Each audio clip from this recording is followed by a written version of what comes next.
사무엘이 이르되 온 이스라엘은 미스바로 모이라.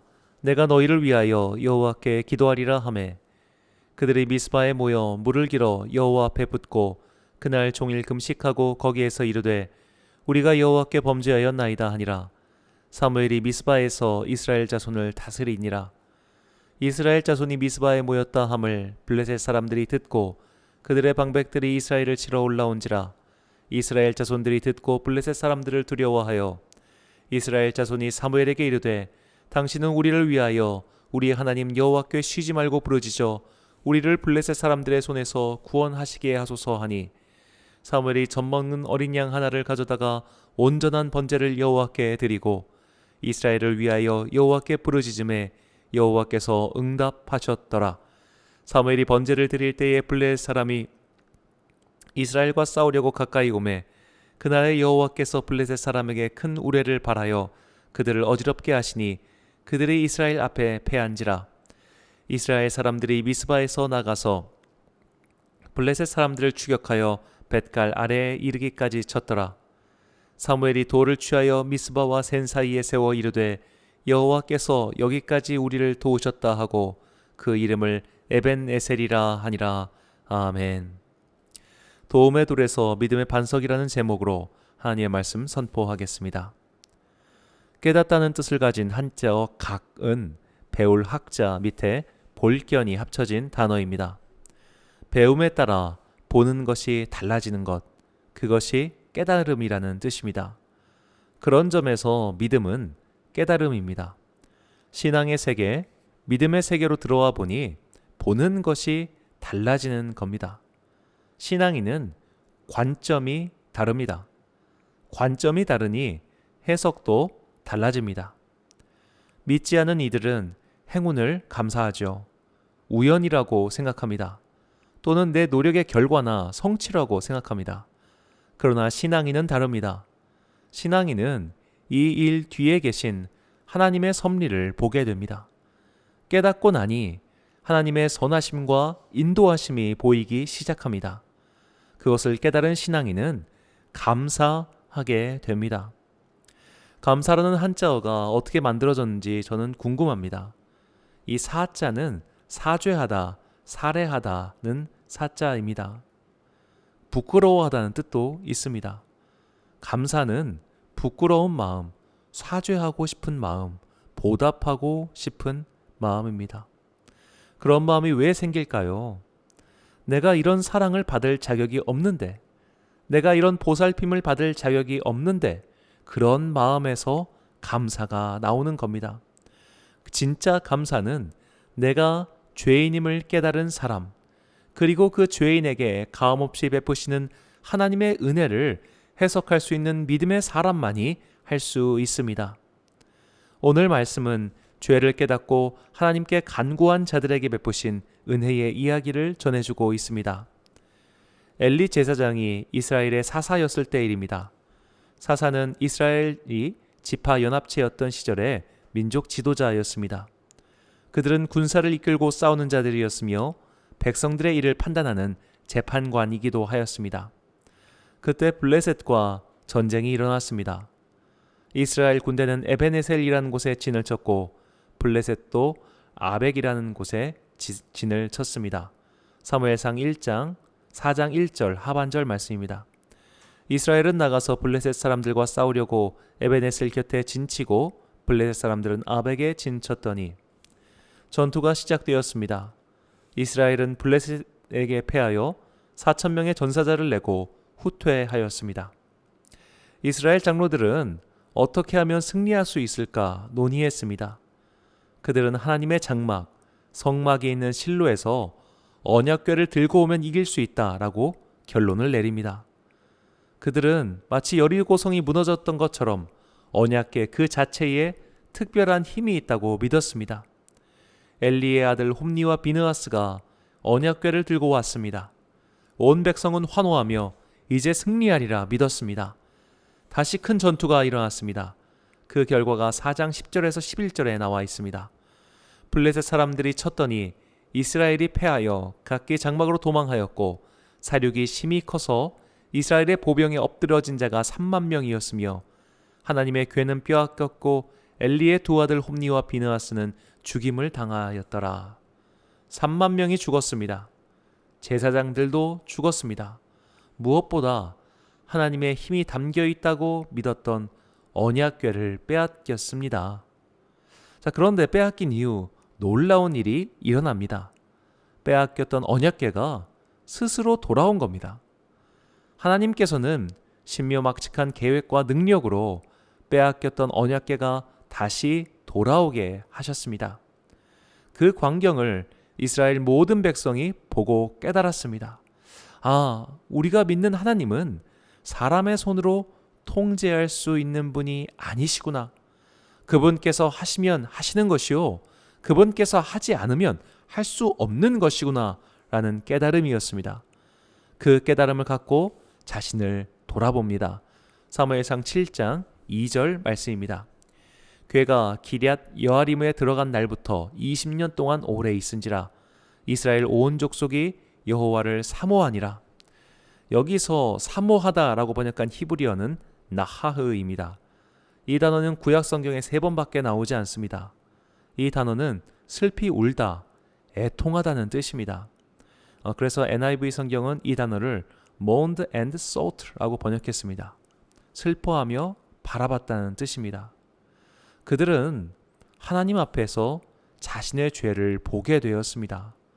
그래서 슬퍼할 수밖에 없었습니다. 하나님께서 구별하여 택하신 백성들인데도 그들은 이방의 신들을 숭배하고 있었습니다. 반복적으로 하나님을 배신하며 살았습니다. 심지어 이제는 하나님을 이용해 먹으려고 언약궤를 동원했습니다.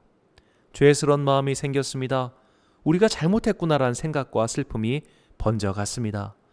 모든 이스라엘 사람들이 그런 슬픔에 잠겨 있을 때 사무엘이 외쳤습니다. 사무엘상 7장 3절입니다.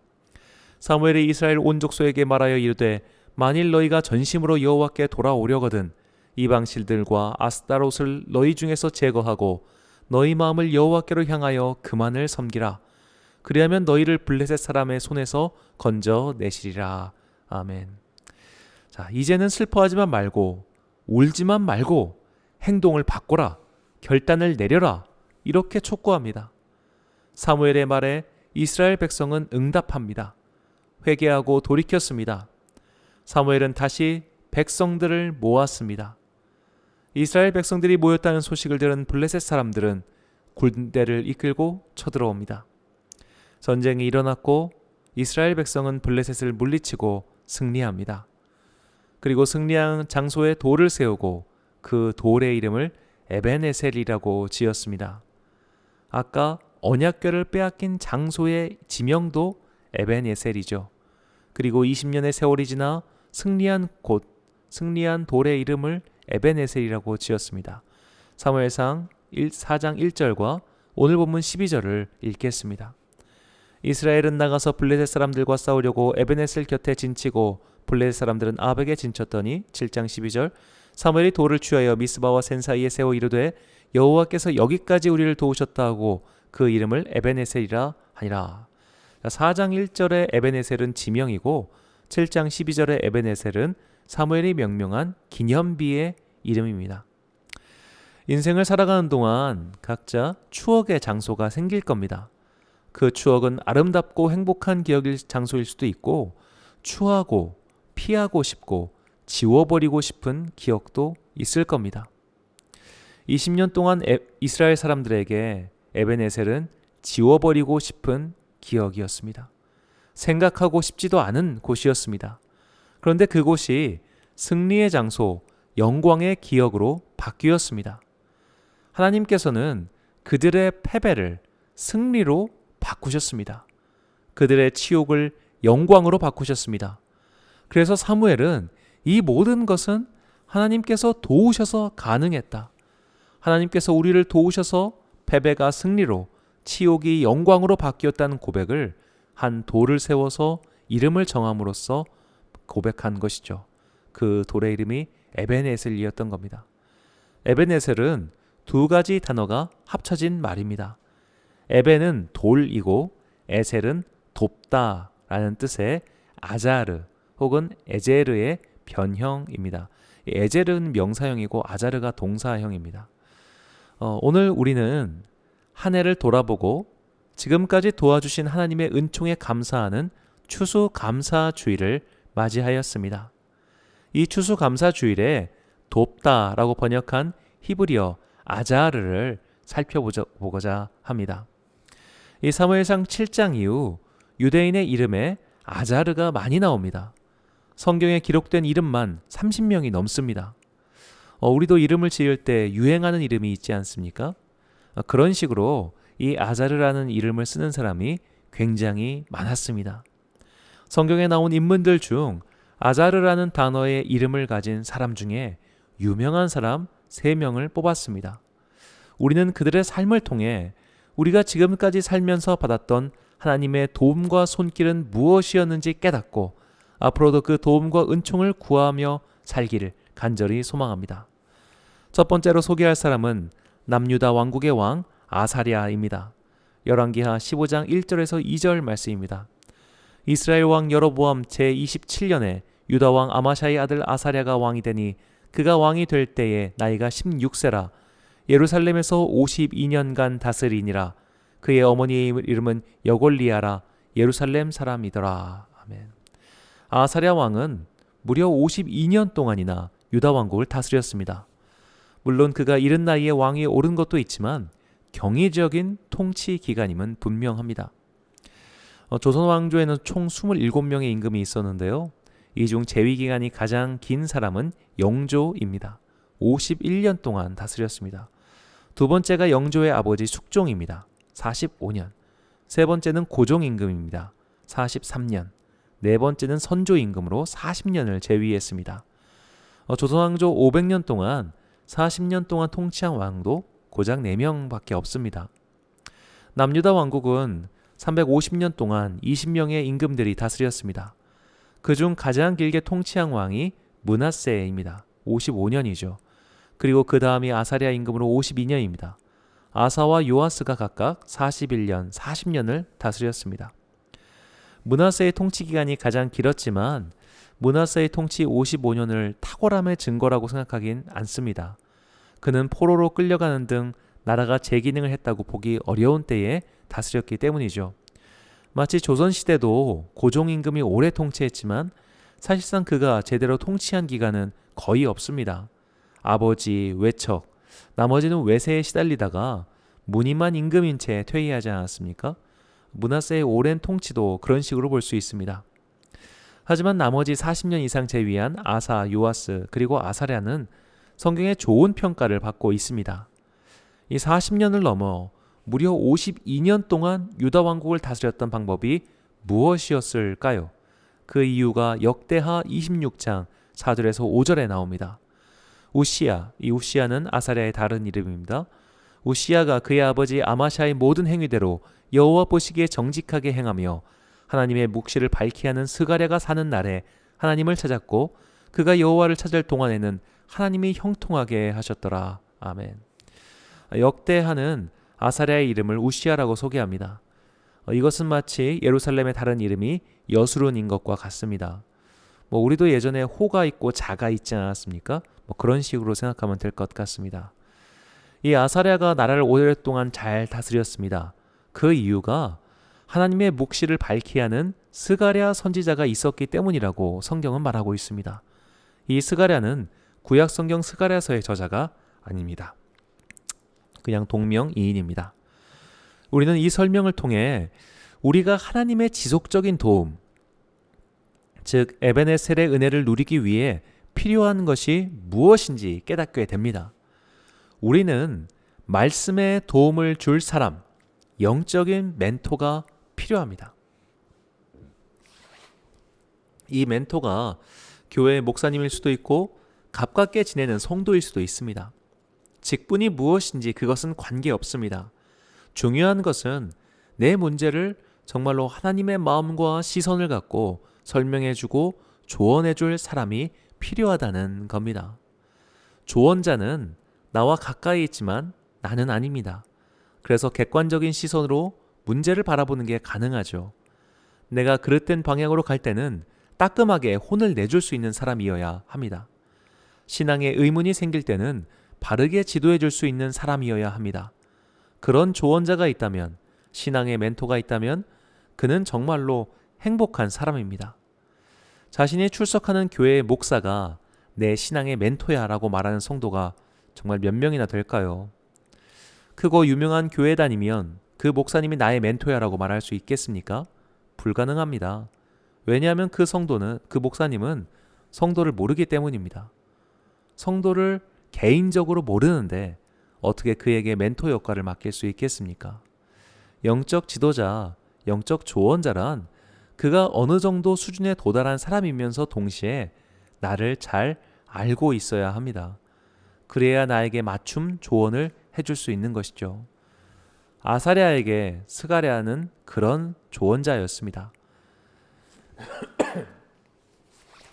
그래서 그가 살아있는 동안에 통치를 잘 할 수 있었습니다. 살아있는 동안에라는 단서 조항이 붙은 것이 눈에 들어오죠. 아사랴는 스가랴가 죽은 후 교만해집니다. 그래서 제사장을 제쳐두고 자기가 제사의식을 주관하다가 나병에 걸려버리고 맙니다. 고대로부터 왕들은 종교의 힘을 갖고 싶어 했습니다. 오늘날에도 정치 지도자들이 종교단체를 왜 찾아오겠습니까? 그들의 힘과 지지를 얻고 싶어서죠. 그래서 제사장들은 왕이 종교의 힘마저 탐하는 것을 엄격하게 통제했습니다. 제사장 그리고 선지자는 왕을 견제하는 역할을 한 셈이죠. 그런데 아사랴가 스스로 제사를 드려 했다는 것은 왕권을 넘어 성전의 힘까지 탐했다는 의미입니다. 아마도 스가랴가 죽은 후 권력을 향한 욕심이 통제가 안 된 것으로 보입니다. 이처럼 내가 신뢰할 수 있고 따를 수 있는 영적 멘토가 없으면 아무리 큰 성공을 거둬도 패망의 길로 이르기 쉽습니다. 이것은 목사들도 마찬가지입니다. 아니, 목사들이야말로 정말로 영적인 멘토, 스승이 필요합니다. 그래서 어려움을 겪을 때마다, 흔들리고 갈팡질팡할 때마다 조언을 구할 상대가 절실히 필요합니다. 그런데 내가 눈 씻고 찾아봐도 그럴 사람이 없다면 어떻게 해야 할까요? 분명히 그럴 수 있습니다. 선생은 있어도 스승은 없다라는 말이 있죠. 오히려 멘토를 만난 사람이 행운아입니다. 멘토를 찾았지만 만나지 못했다면 어떻게 해야 할까요? 그때는 정말로 간절히 성경 말씀을 통해 인도하시는 성령님의 도움을 간구해야 합니다. 우리에겐 두 가지가 다 필요합니다. 성령님의 도움만 구하는 사람은 신비주의에 빠져서 이상한 길로 갑니다. 말씀만 읽으며 말씀대로를 외치는 사람들은 신기하게도 말씀의 정신과는 다른 길로 갑니다. 왜냐하면 말씀을 읽는 독자, 나의 시선과 사고에서 벗어나지 못하기 때문에 다람쥐가 쳇바퀴 돌리듯 내가 해석한 나의 세계에 빠지고 말기 때문입니다. 한마디로 성경을 아무리 많이 읽어도 내가 나로서 읽는 한 하나님의 신비로 들어갈 수 없습니다. 그래서 성령님의 조명, 인도하심과 도움이 필요합니다. 나의 영적인 멘토는 누구입니까? 나의 신앙의 스승은 누구입니까? 나는 영적인 문제, 믿음의 문제가 생겼을 때 누구에게 상의를 합니까? 내가 그런 사람이 있다면 나는 복받은 사람입니다. 앞으로도 겸손함과 사랑으로 그 사람을 통해 인도하시는 주님의 도움을 받으시기 바랍니다. TV에 나오는 어느 사람이, 어느 목사가 내 멘토가 되어줄 수 없습니다.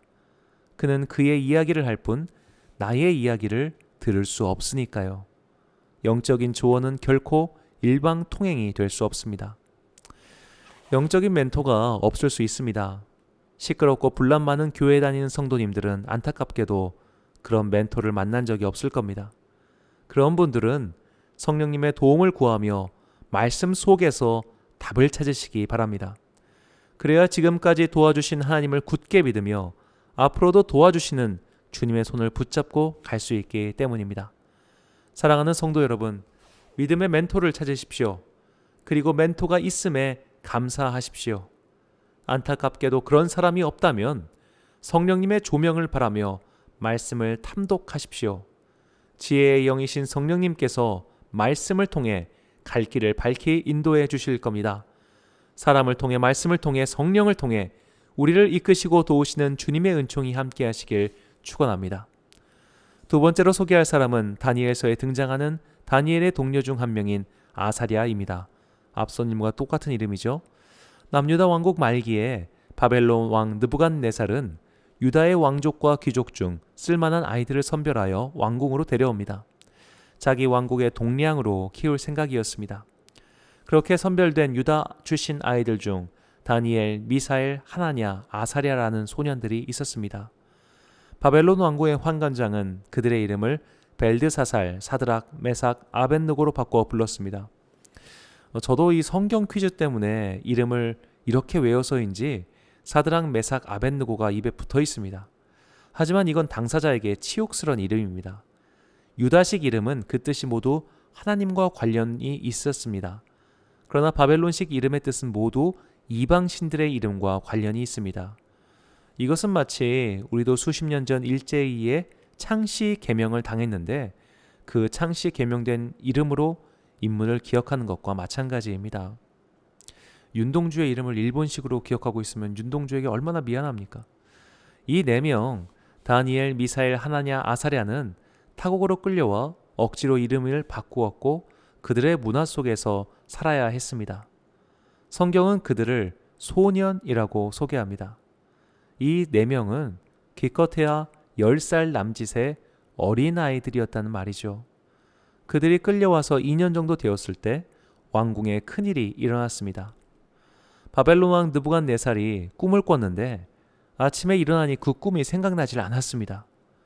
꿈의 내용이 생각나진 않지만 그게 굉장히 중요한 꿈이었다는 건 느낌이 남았습니다. 우리도 그럴 때가 있지요. 꿈은 꿨고 기분은 안 좋은데 내용이 생각나지 않는 그런 꿈. 느부갓네살이 그런 꿈을 꾸고 나서 바벨론 안에 있는 해몬가들, 무당, 점쟁이 등등의 사람들을 몽땅 모읍니다. 고대 왕국에서 제사의 행위는 정치의 행위와 구별되지 않았습니다. 느부갓네살은 한마디로 문무백관을 다 불러 모은 셈입니다. 그렇게 불러다 놓고 말합니다. 다니엘서 2장 3절에서 5절 말씀을 새번역 성경을 읽겠습니다. 왕이 그들에게 말하였다. 내가 꿈을 하나 꾸었는데 그 꿈을 알 수 없어서 마음이 답답하다. 점성가들이 아람말로 왕에게 아뢰었다. 임금님의 만수무강을 빕니다. 그 꿈을 종들에게 말씀하여 주시면 해몽하여 드리겠습니다. 그러자 왕이 점성가들에게 말하였다. 나의 명령은 확고하다. 너희가 그 꿈의 내용과 해몽을 나에게 말해주지 못하면 너희의 몸은 토막이 날 것이며 너희의 집은 쓰레기 더미가 될 것이다. 어거지죠. 어거지도 이런 어거지가 따로 없습니다. 느부갓네살이란 사람이 얼마나 폭력적이고 즉흥적인 군주인지 여기서 드러납니다. 결국 신하들은 말도 안 된다. 이런 일은 인간에게 불가능하다라고 말하고 왕은 모두를 죽이라고 명령합니다. 왕궁에 피바람이 불어닥칠 것 같은 그 순간 다니엘이 나섭니다. 다니엘은 왕에게 말하죠. 다니엘서 2장 16절에서 18절입니다. 다니엘이 곧 왕에게로 가서 아뢰었다. 임금님의 꿈을 해몽해 드릴 수 있는 시간을 저에게 주십시오. 그 다음에 다니엘은 집으로 돌아가서 자기의 친구 하나냐와 미사엘과 아사랴에게 그 사실을 알려주고 그 친구들에게 말하였다. 너희와 나는 다른 바벨론의 지혜자들과 함께 죽지 않도록 하늘의 하나님이 긍휼을 베풀어 주셔서 이 비밀을 알게 해주시기를 간구하자. 다니엘, 하나냐, 미사엘 그리고 아사랴는 아직 10대 소년들입니다. 느부갓네살 통치 2년째 일어난 일이니까요. 그 어린 소년들이 눈앞에 닥친 환난 앞에서 함께 기도합니다. 그리고 결국 꿈을 밝혀내고 해석하여 위기를 벗어나죠. 다니엘의 친구 아사랴들처럼 우리도 함께 기도해 줄 사람이 필요합니다. 큰 위기가 닥쳤을 때 혼자 전전긍긍하는 게 아니라 함께 기도해 줄 사람이 필요하다는 겁니다. 기도에 동역자가 있을 때 우리는 인생의 위기를 슬기롭게 극복할 수 있습니다. 전도서 4장 12절 말씀입니다.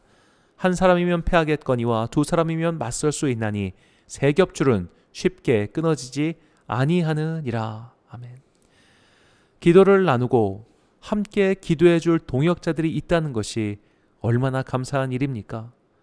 그런 사람들이 함께 있으면 어떤 어려움이 닥쳐와도 쉬이 끊어지지 않고 모든 것을 이겨낼 수 있을 것입니다.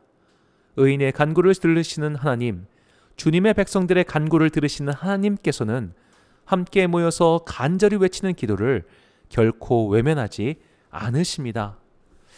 그렇다면 어떻게 해야 나와 함께 해줄 기도의 동역자를 만들 수 있을까요? 내가 먼저 다른 사람들을 위한 중보 기도자가 되어야 합니다. 우리 주님께서는 말씀하셨습니다. 누구든지 남에게 받고자 하는 대로 행하라 라고요. 누군가가 나를 위해 기도해 주길 바란다면 나도 누군가를 위한 기도자가 되십시오. 그때 하나님께서는 신비롭게도 나를 위하여 기도하는 사람들을 붙여주실 겁니다. 오른교에서 열리는 2020년 다니엘 기도의 강사로 나온 탤런트 김예랑 씨는 둘째 자녀의 뇌병변 질환으로 고통의 시간을 보내고 있었습니다. 자녀의 회복을 위해 열심히 기도했지만 회복이라는 응답은 오지 않았습니다. 하나님을 향해 원망 섞인 탄식의 기도를 드릴 때 그녀에게 하나님께서 말씀하셨습니다. 너는 왜 네 딸만 위해서 기도하냐? 라는 말씀이었습니다. 그때부터 그녀는 같은 병동의 사람들과 교제하며 그들을 위해 기도했습니다. 그녀가 다른 이를 위하여 기도를 시작했을 때 그녀를 위해 기도하는 사람들이 더 늘어났습니다. 이것이 주님의 방법입니다. 사랑하는 성도 여러분, 인생의 위기가 닥쳤을 때 함께 기도할 사람들이 있으십니까? 그렇다면 내가 기도할 수 있을 때 나의 동역자들을 위해서 기도하십시오. 함께 기도할 사람이 아직 없으십니까? 그렇다면 내가 먼저 누군가의 동역자가 되어 주십시오. 내가 누군가의 기도 후원자가 될 때 하나님의 신비로운 섭리가 함께할 사람들을 보내주실 겁니다. 기도의 도움으로 인생의 위기를 극복하는 여러분과 제가 되시길 축원합니다. 마지막 세 번째, 아자르란 단어로 이름을 지은 사람들 중 가장 유명한 사람은 바로 에스라입니다. 에스라는 포로 생활이 끝나고 유다 땅으로 귀국한 사람들의 이야기를 전해 줍니다. 주전 586년 바벨론에 의해 예루살렘은 정복당했고 성전은 파괴되었습니다. 이후 50년의 세월이 지나서 바벨론은 페르시아에 의해 멸망당했고 페르시아의 고레스 왕은 고국으로 돌아가고 싶은 자들은 돌아가도 좋다라는 칙령을 반포합니다. 유대인들도 많은 이들이 고국으로 돌아갑니다. 다니엘이나 모르드게처럼 그곳에 터전을 잡고 살았던 이들도 있었지만 순차적으로 고국으로 돌아왔습니다. 첫 번째 귀국팀을 이끌었던 수룹바벨은 바로 성전 재건 사업에 들어갔습니다. 그러나 주변의 방해로 성전 공사의 완공은 공사를 시작한 후 20년이나 지나 겨우 마칠 수 있었습니다. 이 성전이 완공된 후 58년이 지났을 때 일군의 무리가 다시 예루살렘을 향하여 떠납니다. 그들을 이끌고 귀국한 사람이 에스라입니다. 에스라 7장 1절부터 6절은 에스라라는 인물에 대해서 아주 길게 소개합니다. 구약에 나온 인물들 중 이렇게까지 자세하게 소개하는 사람은 에스라뿐입니다. 세번역 성경을 읽겠습니다. 페르시아의 아닥사스다 왕이 다스리던 때에 에스라라는 사람이 있었다. 그의 아버지는 스라야이고 할아버지는 아사랴이며 그 윗대는 힐기야요 그 윗대는 살룸이요 그 윗대는 사독이요 그 윗대는 아비두비요 그 윗대는 아마랴요 그 윗대는 아사랴요 그 윗대는 무라요시요 그 윗대는 스라히야요 그 윗대는 우시엘이요 그 윗대는 붓기요 그 윗대는 아비수아요 그 윗대는 비느하스요 그 윗대는 엘르아살이요 그 윗대는 대제사장 아론이다. 바로 그 에스라가 바벨로니아에서 돌아왔다. 그는 주 이스라엘의 하나님이 주신 모세의 율법에 능통한 학자이다. 어째서 성경이 이렇게까지 에스라의 뿌리에 대해서 공을 들여 설명하고 있었을까요? 에스라는 잃어버린 율법의 회복이라는 막중한 임무가 있었기 때문입니다. 예루살렘이 멸망한 것이 586년이고 에스라가 예루살렘에 들어갔을 때가 458년입니다. 무려 130년의 시간 차이가 있습니다. 유대 민족은 타국에서 100년 넘게 살았습니다. 모국어를 다 잊어버린 겁니다. 그때부터 유대 민족은 중동 지역의 공용어인 아람어를 사용하게 됩니다. 예수님도 히브리어가 아니라 아람어를 사용하셨습니다. 이제는 히브리어가 사어가 되었습니다. 이제는 율법의 전통이 사라질 위기에 처해 있었습니다. 이때 하나님께서 세우신 사람이 에스라입니다. 그는 조상의 전통을 잘 계승했고 이제 그것들을 기록으로 남기고 후대에 전해야 할 사명이 있었습니다. 그 사명을 위해서 그는 페르시아를 다스리던 아닥사스다 왕에게 지원을 받아서 고국으로 돌아가려 하는 겁니다. 이제 막 출발을 하려던 참이었습니다. 긴 여정이죠. 에스라에게는 이 여정을 준비하면서부터 계속 마음에 걸렸던 것이 있습니다. 바로 안전 문제입니다. 예루살렘까지 여정은 800km나 되는 긴 여정이었습니다. 더구나 순례자처럼 빈손으로 가는 게 아니라 국가 재건을 위해 왕으로 맡은 재물들도 있었습니다. 중간에 도적대를 만나면 에스라와 그와 함께한 사람들은 속수무책일 수밖에 없었습니다. 그들에게는 보호수단이 필요했습니다.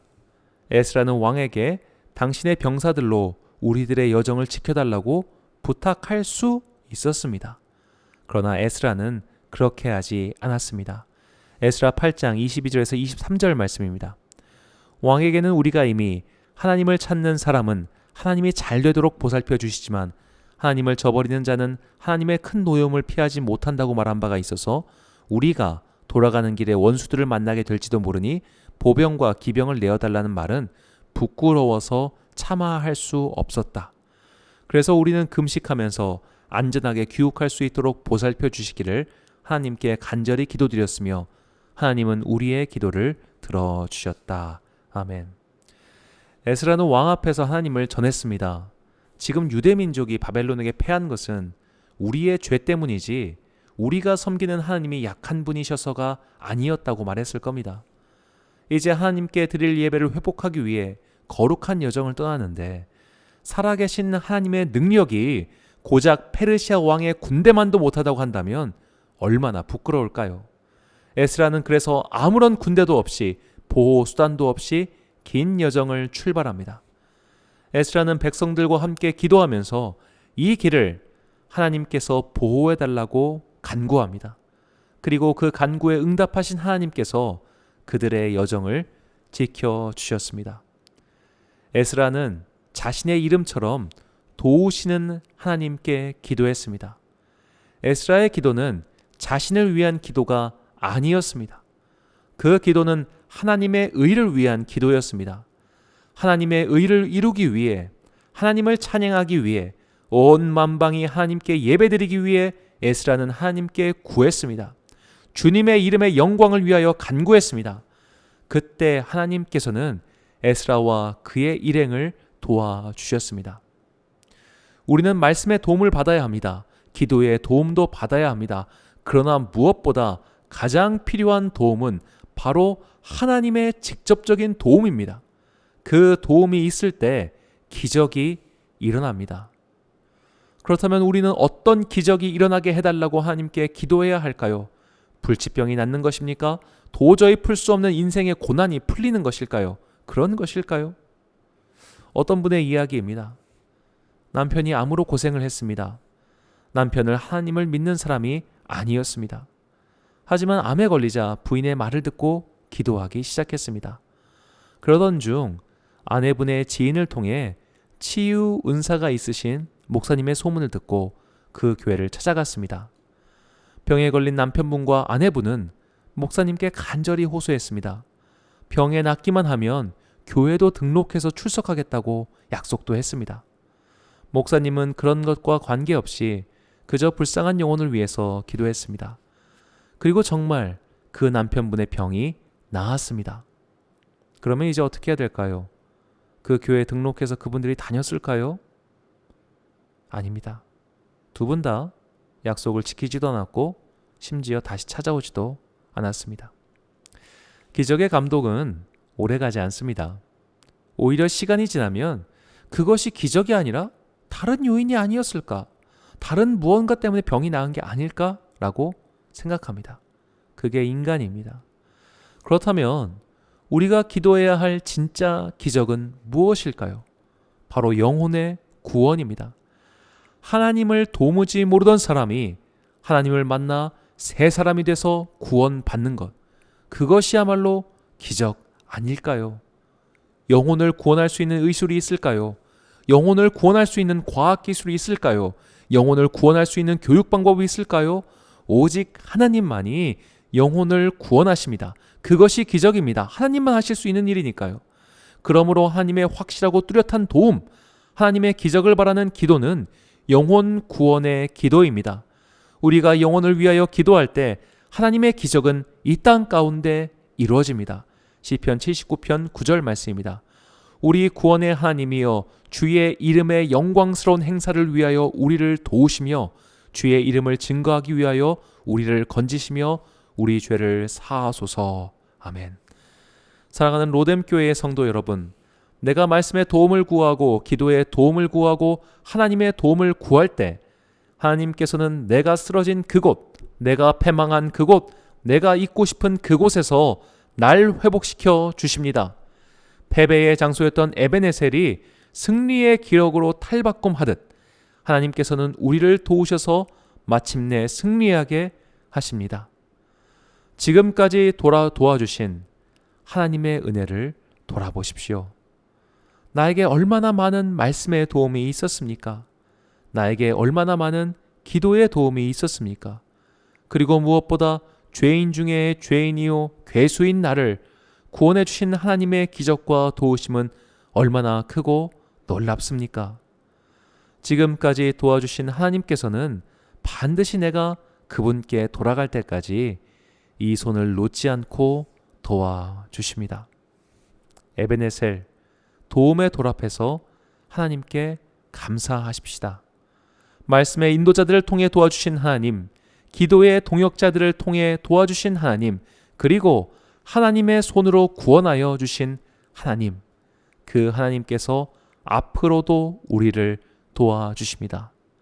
올 한 해 동안 우리를 도와주신 하나님의 손이 다가올 시간에도, 앞으로의 시간에도 도와주실 것을 굳건히 믿고 이 믿음의 돌이, 믿음의 반석이 되는 여러분과 제가 되길 간절히 소원합니다.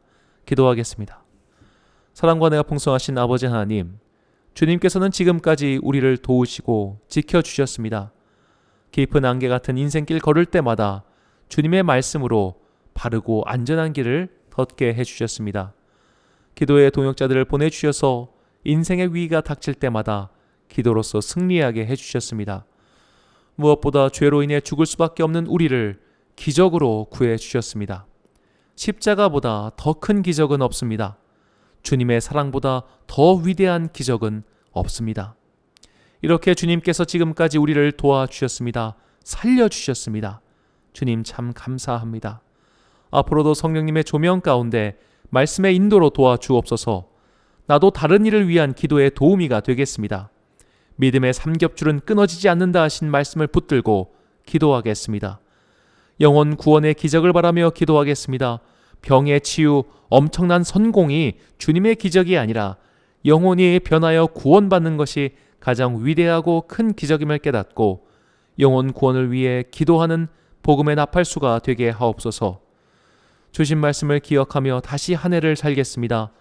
이제 감사의 씨앗을 뿌립니다. 내년에는 더 크고 아름다운 감사의 열매를 맺을 수 있도록 은혜를 베풀어 주옵소서. 예수님의 이름으로 기도드립니다. 아멘.